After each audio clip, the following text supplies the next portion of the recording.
Hi friends, అందరూ బాగున్నారా? నేను చాలా బాగున్నాను.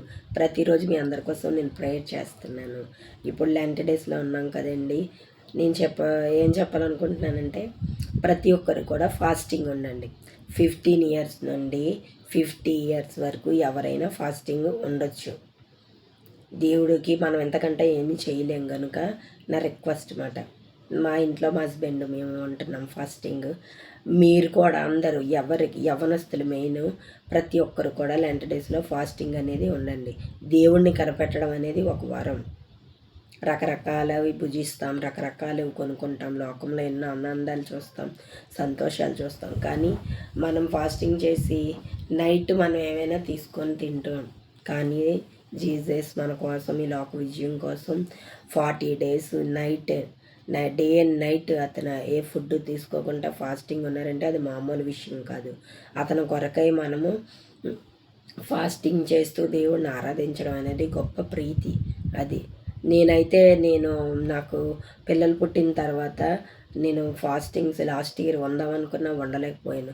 దేవుని కృపను బట్టి నేను ఒక్కదాన్నే ఉందాం అనుకున్నాను. కానీ మా హస్బెండ్ కూడా నాతో కలిసి ఫాస్టింగ్ చేస్తున్నారు.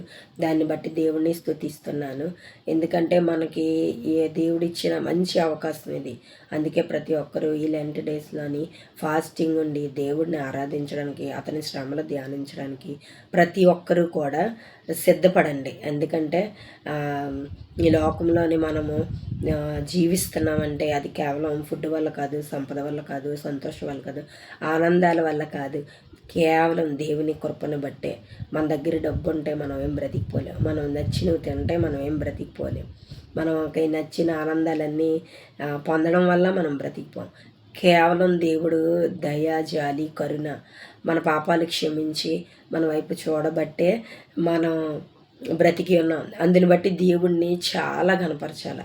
అది ఎందుకంటే ఇలాంటి అవకాశము ఎంతోమంది ఒక ఇంట్లోని ఉన్నవారు జీసస్ అంటే ఇష్టమున్నా కూడా ప్రార్థించిన వారు చాలామంది, ప్రార్థించాలనుకున్నా ప్రార్థన చేయడానికి వాళ్ళకి సమయం లేక వాళ్ళ ఇంట్లో వాళ్ళు ఏమంటారో అని ఇబ్బంది పడేవారు చాలామంది ఉన్నారు. నేను చూశాను కూడా. దేవుడు ప్రతి ఒక్క హృదయంతో మాట్లాడతాడు. దేవుడు సత్యాన్ని ఎరిగిన ప్రతి ఒక్కరూ కూడా దేవుడు పరిశుద్ధాత్మ వాళ్ళని విడిచిపెట్టదు. వాళ్ళు వద్దనుకున్న యోనాని ఎలాగైతే చేపలను బంధించి నినేవే పట్టణానికి ఆశీర్వాదకరంగా ఆ సేవకుడిని యోనా గారిని వాడుకున్నారో, అలాగే మనం వద్దనుకున్న దేవుడి పరిశుద్ధాత్మ ఎప్పటికీ కూడా అతను కావాలనుకున్న బిడ్డల దగ్గర నుండి పోదు. ఒకరోజు చర్చికి రావచ్చు, 2 రోజులు రావచ్చు, 3 సంవత్సరాలు రాపోవచ్చు, కానీ ఒక దినం దేవుడు రప్పిస్తాడు. దేవుడికి మనం అంటే అంత ప్రేమ. అది నేను రిక్వెస్ట్ చేస్తున్నాను అందరికీ, ఈ లెంట్ డేస్లో దేవుడిని ఆరాధించడానికి మనకు ఒక గొప్ప అవకాశం. మళ్ళీ ఇంకోటి ఏంటంటే 200 పాటల తర్వాత నేను ఇంకొక 20 పాటలు కూడా రాసేసాను, పాడేశాను, అప్లోడ్ చేశాను. మంచి వ్యూస్ వచ్చాయి, అందరూ ఆదరిస్తున్నారు.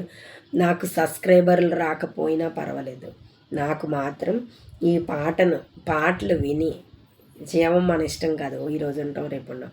కానీ ప్రతి ఒక్కరు దేవుడిని ఆరాధించాలి కనుక నేను అప్లోడ్ చేస్తున్న సాంగ్స్ ఆ లిరిక్స్ని ఒకసారి అందరూ ధ్యానించండి, గ్రహించండి. ఎందుకంటే దేవుడి స్వరాలు ఆరాధించడం అనేది అది మనకి చాలా ఘనత. అది నా సాంగ్స్కి అందరూ అంటున్నారు నీకు మనీ వచ్చేస్తుంది. నాకు మనీ రాపోయినా పర్వాలేదు, మన దేవుడు ఏమీ లేకపోయినా పోషిస్తాడు, అన్నీ ఉన్నా పోషిస్తాడు. కానీ నాకు ఈ సాంగ్స్ని అందరి ముందుకి తేడానికి నాకు ఇదొక అవకాశం అన్నమాట.